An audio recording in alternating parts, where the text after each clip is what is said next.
So tonight we're talking about Exodus 9, and we're starting on the 5th plague. We went through the previous plagues before, previous lessons, but tonight the 5th plague starts out in Exodus 9 and verse 1. Then the Lord said unto Moses, Go into Pharaoh and tell him, Thus saith the Lord, the God of the Hebrews, let my people go, that they may serve me. For if thou refuse to let them go, and wilt hold them still, behold, the hand of the Lord is upon thy cattle, which is on the field, upon the horses, upon the asses, upon the camels, upon the oxen, upon the sheep. There shall be a very grievous murrain, and the Lord shall sever between the cattle of Israel and the cattle of Egypt, and there shall nothing die of all that is the children of Israel. Now, I'm taking this from Bible Gateway, copy it out, put it in here, and it's a little different. For some reason, the King James Version. What I have in verse 3, maybe I skipped over it, but let me see. No, there it is, which is in the field. Behold, the hand of the Lord is upon thy cattle, which is in the field, upon the horses, upon the asses, the camels, upon the oxen, upon the sheep. I missed that little phrase. Okay, in the field. And that does make a difference, because we'll see a little bit later on, he tells them again, go gather your animals, your livestock, and your people, your slaves, your sheep herders, bring them in, because of the hail that's getting ready to come, and they'll be safe. Here he's saying all those are in the field, because a little bit later on says all the cattle died, or all the livestock died.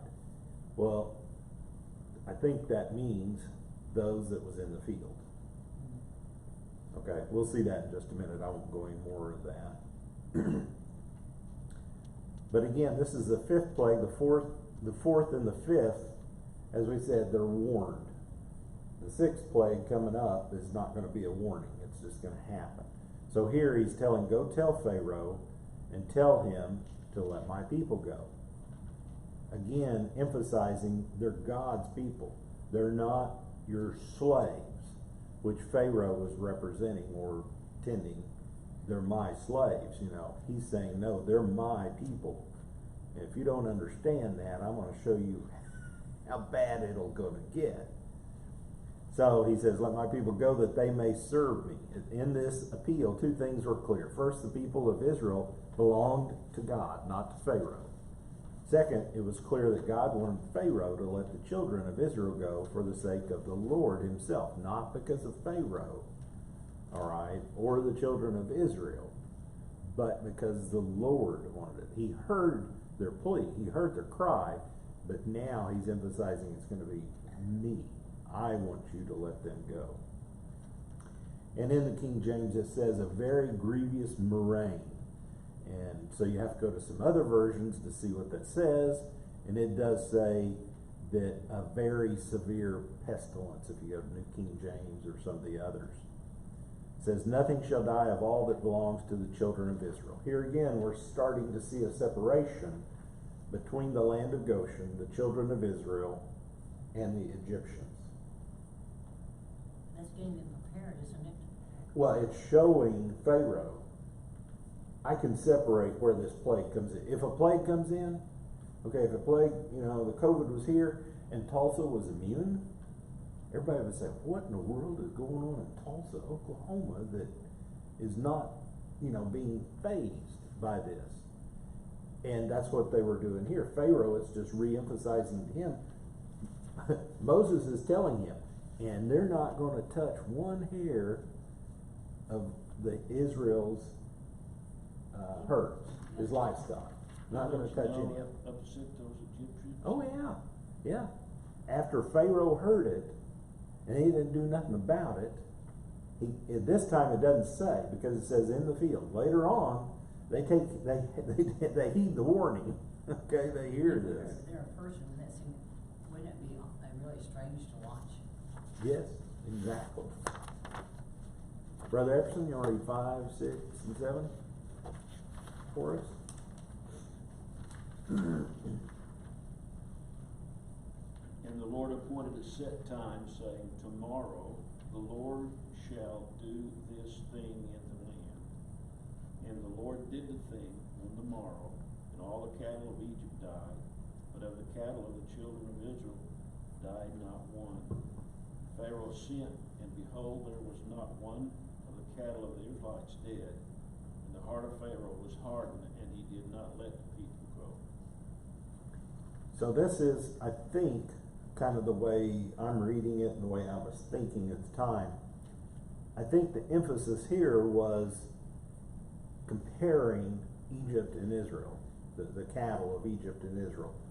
All the cattle died in Egypt. They just didn't say in the field. But even there, again, it says not one of the Israelites' cattle, whether it's in the field or out of the field. Either way, none of them died. So that's starting to show the difference between the Egyptians, what it is. Another thing, I think, here it is. It talks about the plague was directed against the Egyptian god Hathor, which was thought to be a mother goddess and was in the form of a cow.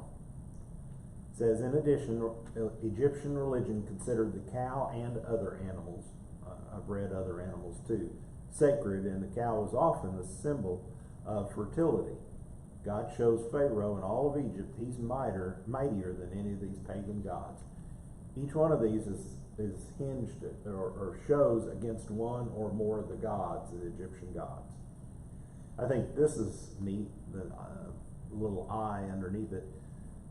Cole cites an ancient record of a battle of the Egyptians lost because the enemies put a herd of cattle in front of their advancing troops. It worked because the Egyptian soldiers would not shoot at the opposing army for fear of accidentally killing what they considered to be a sacred cattle. So they lost that battle.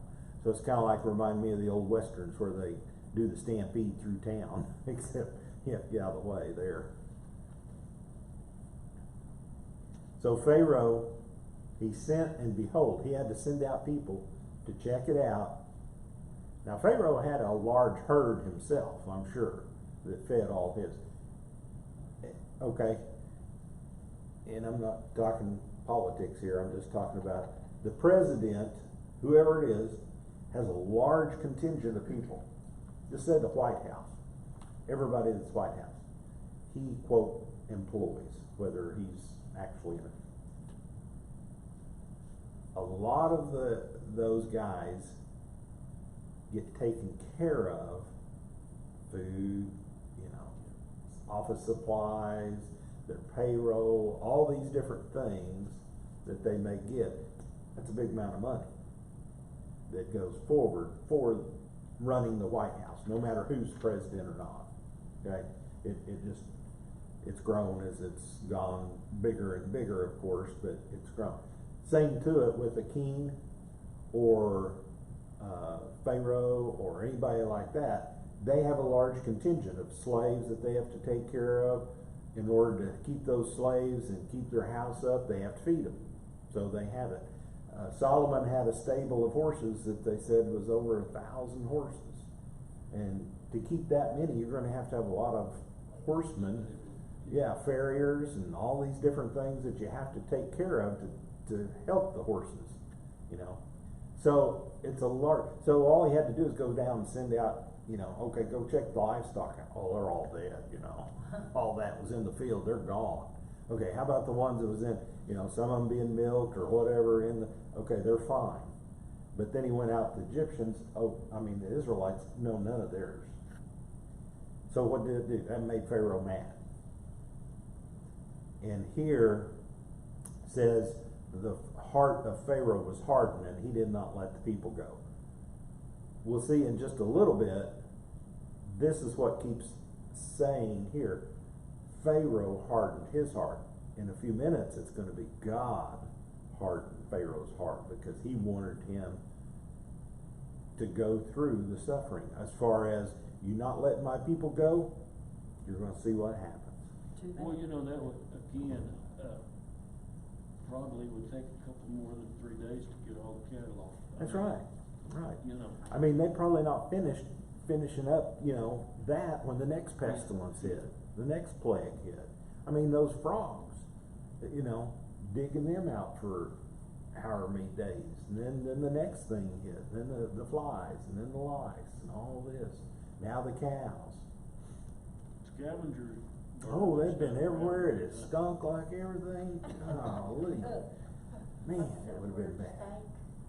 Stank. It stunk. Okay, the That's sixth our plague. favorite word for these lessons, thank. Yeah. Iris, you want to read 8, 9, and 10 for us? Okay.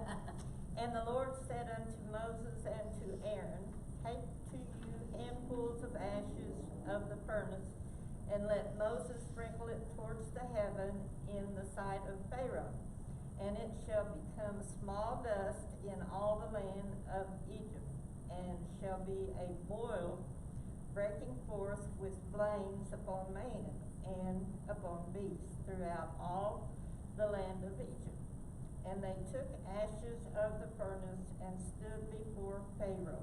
And Moses sprinkled it up toward heaven, and it became a boil breaking forth with flames upon man and upon beast. Now what's a blame? A blame, well, it's a boil.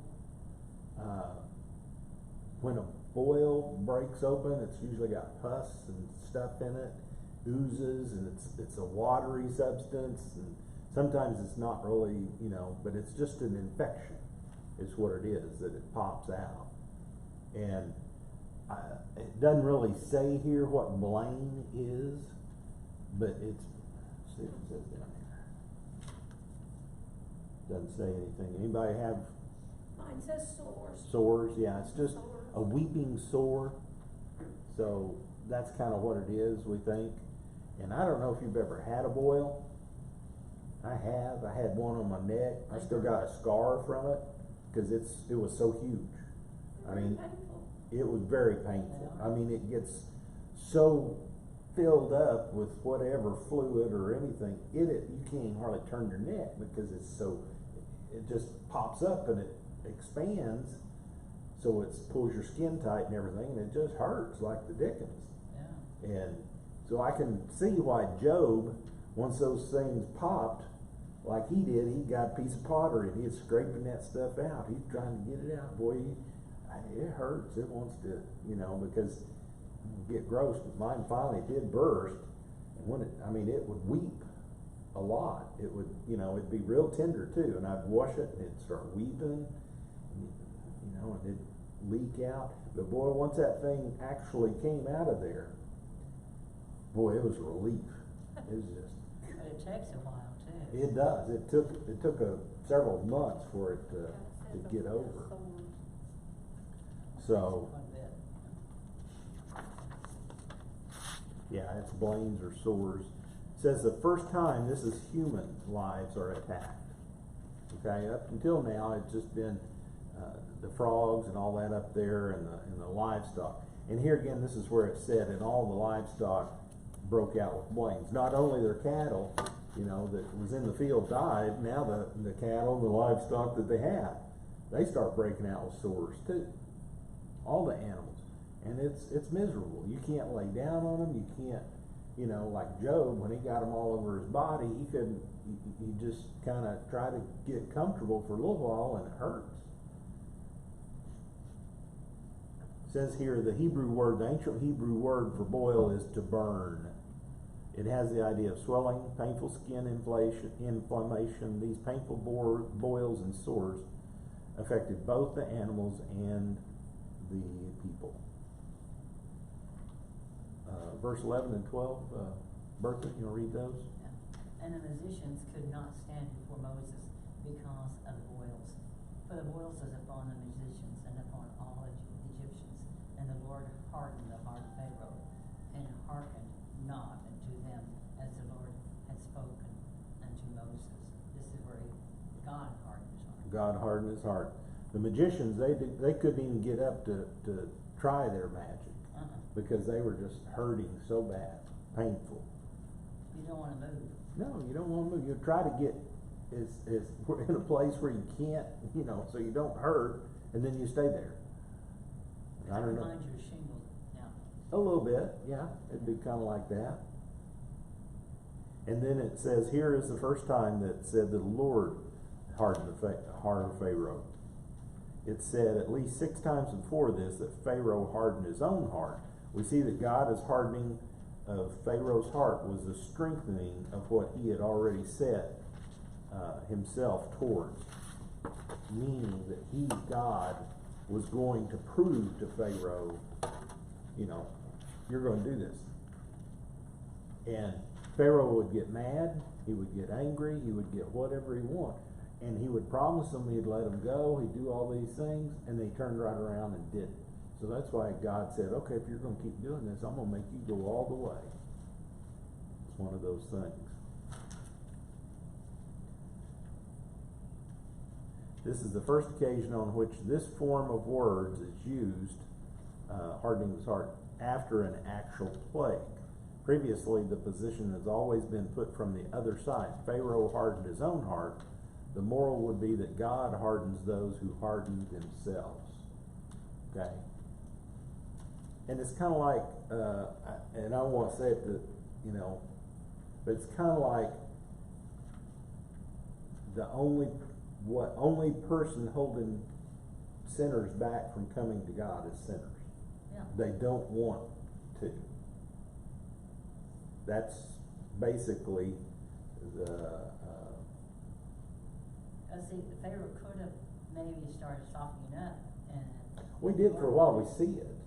but the Lord wanted him to see that he could harden his heart. Yeah, he said, "Okay, I'll give in. I'll let you go, but you can't go very far." And he's like, "No, that's not what we asked. We asked to go 3 days journey." And he said, "You're going to let it go or let it be." Okay, the 7th plague that will be the last one that will be in tonight, and this is the long one, but won't we break it up a little bit? Well, okay, let's read that. Harold, you want to read 13 through 21? The Lord said unto Moses, Rise up early in the morning, and stand before Pharaoh, and say unto him, Thus saith the Lord God of the Hebrews, Let my people go, that they may serve me. For I will at this time send all my plagues upon thine heart, and upon thy servants, and upon thy people. And thou mayest know that there is none like me in all the earth.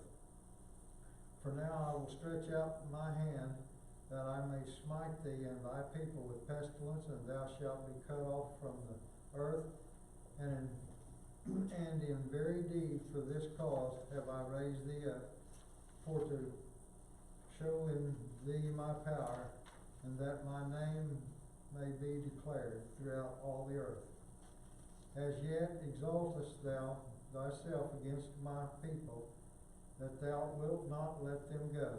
Behold, tomorrow, about this time, I will cause it to rain a very grievous hail, such as hath not been in Egypt since the foundation thereof, even until now. Send therefore now, and gather thy cattle, and all that thou hast in the field, for upon every man and beast which shall be found in the field, and shall not be brought home, the hail shall come down upon them, and they shall die.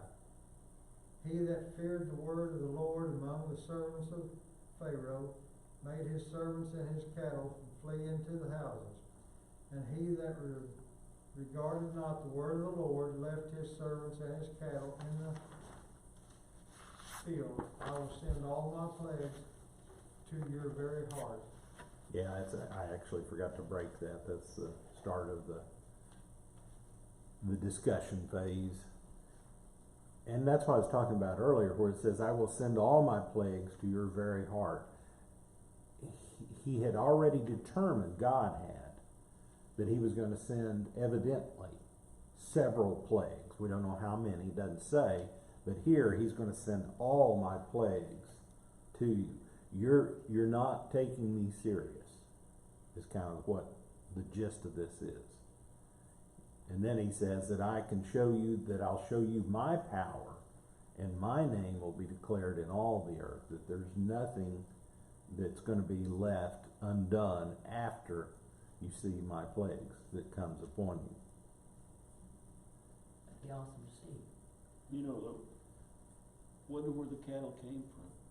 That's what I was wondering, if they, bought them from the Israelis or, Well, they had to replenish theirs, yeah. but they did have, if you remember, they did have some, we think, it said all of the cattle died in the field. So the some was still in the stables. So they had some. And then they could have bought some from the Israelites too. Could have replenished or bought it from outside Egypt and brought them in. But they did have them again.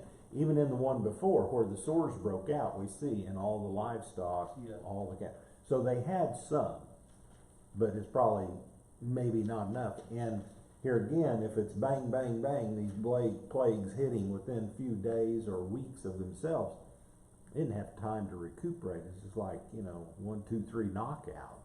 They just keep on banging. But he does give them instructions, which the plague before he didn't, as far as he didn't warn them, and the boils broke out. Here he's warning them, says, gather your livestock and all that you have in the field.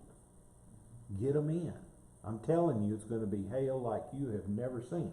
Now, what they're saying, some of the wording in here and some of the commentary that I read, is that Egypt is more or less a desert, except right around the Nile River. And because of that, there's not a lot of, you have your seasonal changes back and forth, but they don't see a lot of rain, except in the rainy season. They'll have rain and then it rains. They don't see a lot of thunderstorms, I'll say that way, like we have when it comes sweeping down the plain. So the hail that they saw, they weren't used to it at all. And what usually comes with hail? Lightning and thunder, because that creates that ice and rain and snow going up and down till it creates that hail ball coming down. That creates actually, quote, friction in the air, if you want to think about that. And that friction is static electricity that all builds up and becomes the lightning bolt. That's my simple, explanation. It's a lot more convoluted than that. The electricity that's getting charged is much more than static, and then it has to discharge mostly to the ground or cloud to cloud. We see that too. And actually it can go from the ground up too. They say lightning can. And I think that's what they're going to refer to here in just a little bit about the fire and the fire and the hail. I'm not so sure that it's actually fire, but the lightning would strike and then it'd create a fire and the fire would run around the ground if it's really dry. Here it is. It says, rainfall comes, here's another one of them. Rainfall comes so occasionally in the upper Egypt that the prediction of a severe hailstorm accompanied by a violent electrical storm must have been greeted with much skepticism. So if they lived there all their life, they wouldn't even have known what this was, what was happening. Now, fast forward to the end times, and it says hail's going to fall, and they're going to be up to 100 talents. They're going to be, what's the biggest hailstone you've seen? On Facebook I've seen some that's like 2 or 3 pounds. This is going to be pounds, hundreds of pounds even, up to 100-pound hailstone. Anything that hits is going to kill. Yeah. It's going to destroy. It'll come through the roof. Even a 2 or 3 inch softball size hail can come through. We're going to heaven first. This is after tribulation. During the tribulation. We don't want that part of it. Okay, let's go on to 22. Let's go through 22 through 26, if you would, Janet. And the Lord said unto Moses, stretch forth thine hand toward heaven, that there may be hail in all the land of Egypt, upon man and upon beast, and upon every herb of the field throughout the land of Egypt.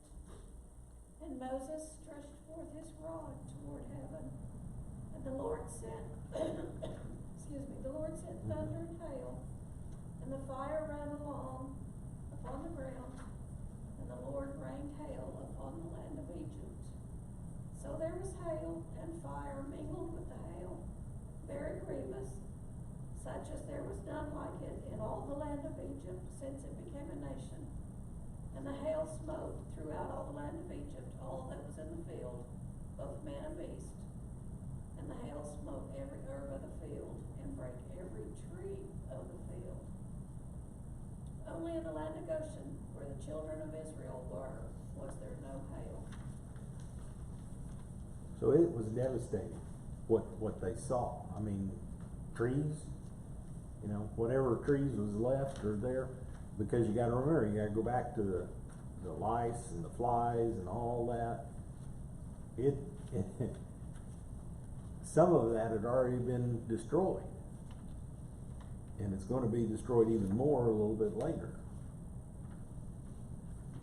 But he says, because of that hail, and then the fire running along the ground, that he's telling them ahead of time, you know, if you're in the field, you're gonna get killed. You're not gonna have time to get back, to run, to get back. Another thing that I noticed up here in this particular case, I think one time before too, Moses was the one stretching out the rod. Before, Aaron had been doing the work with the rod. Now Moses is wielding the rod.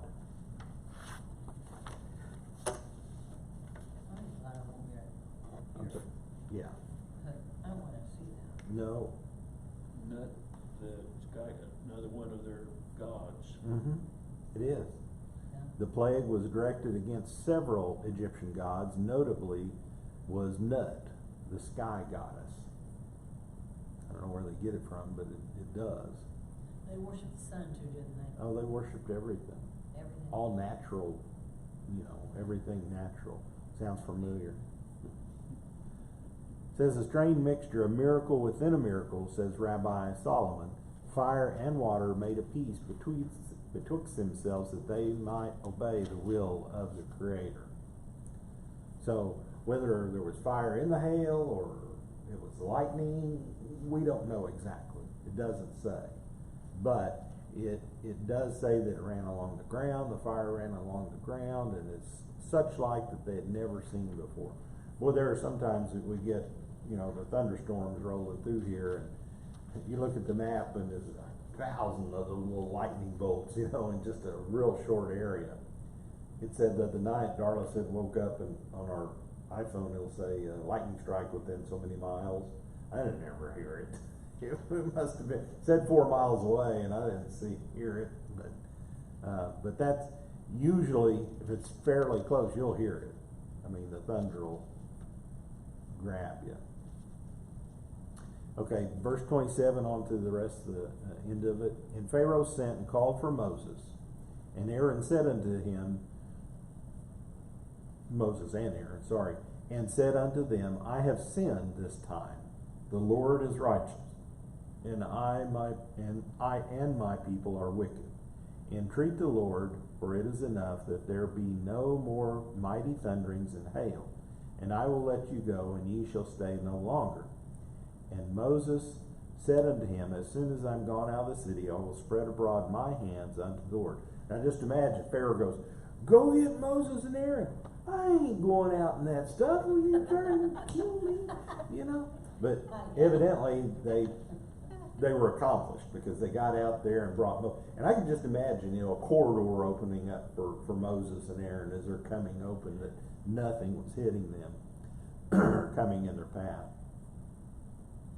So he's going to spread out his hands unto the Lord as soon as he gets out of the city, and the thunder shall cease, neither shall there be any more hail, and that thou mayest know how that the earth is the Lord's. But as for thee and thy servants, I know that ye will not fear the Lord. And the flax and the barley was smitten, for the barley was in the ear, and the flax was bold. That's meaning it had gotten up to where it was almost time to harvest on both the flax and the barley. But the wheat and rye weren't smitten because they hadn't gotten up yet. Okay, they're a month or two behind that. So Moses went out of the city from Pharaoh and spread abroad his hands unto the Lord, and the thunders and the hail ceased, and the rain was not poured upon the earth. And when Pharaoh saw that the rain and the hail and the thunders were ceased, he sinned yet more, and hardened his heart, he and his servants. And the heart of Pharaoh was hardened, neither would he let the children of Israel go, as the Lord had spoken by Moses. So he basically he basically repented, was confessing to Moses that he had sinned, that he had done this, him and his people. But then he turns right around and hardens his heart again and says, okay, no, I'm not going to do that. He lied. Well, he changed his mind. He lied. He was going to when it was happening. You know, anything when it's happening and it's bad, you're liable to say, yeah, I'll do that, and then turn right around, I don't want to do that now. Kind of reminds you of some of the politicians of today, doesn't it? That's right. They'll say one thing, and then if they get in, it's like completely opposite of what they said. That's right. Oh, I wasn't ever saying that. You're talking to me? Here is Pharaoh's "I have sinned" in verse 27 of chapter 9 is one of the 8 such confessions in Scripture. 4 are sincere and 4 are insincere, and it says perhaps it's better to see it as 5 insincere and 3 sincere. Pharaoh, he hardened his heart. Balaam was a double-minded man. Achan was a doubtful penitent. Saul was an insincere man. Judas was the repentance of a despair. Job, he was a godly repentance. David repented after a delay. And then the prodigal son, he was blessed as at the confession of his sin. So those are the things that confessions, both for and against, I guess you want to say it that way.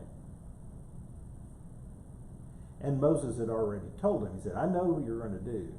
You're going to turn your back again. And that's what he said. Moses' response to Pharaoh showed that he was starting to learn and to discern what God had told him all along. Pharaoh's not going to let your people go. Moses knew the promise to touch Pharaoh's firstborn had not yet been fulfilled, first described by God back in Exodus 4. If you're going to look that up, he does say that he will do all the way even to the firstborn.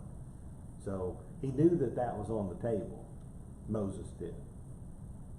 Now, whether Pharaoh knew, I don't know. You have to go back and look and see if he was exactly talking to Pharaoh at that time. I think he was.